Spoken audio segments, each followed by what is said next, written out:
So you see there's one other line here that we can demonstrate a different way of doing this by accessing the namespace directly.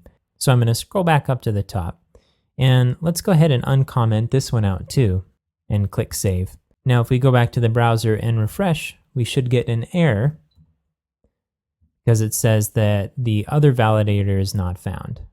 Now if we go back to the editor, notice that we're not using either of the validators.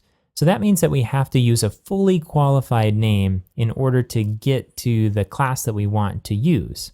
A fully qualified name includes the full namespace and the name of the class.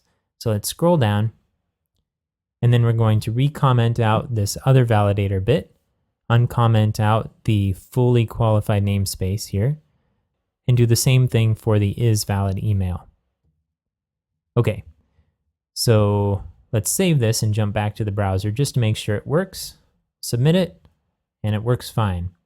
Okay, so I'm going to go back to the editor. What's happening here is that we're using the fully qualified name. Fully qualified just means that there's no other name like it. It points to something in an unambiguous way. So this is always an option to get access to those additional classes, even without using a use statement. So you see here we're using third-party utilities validator and then calling the method from it there.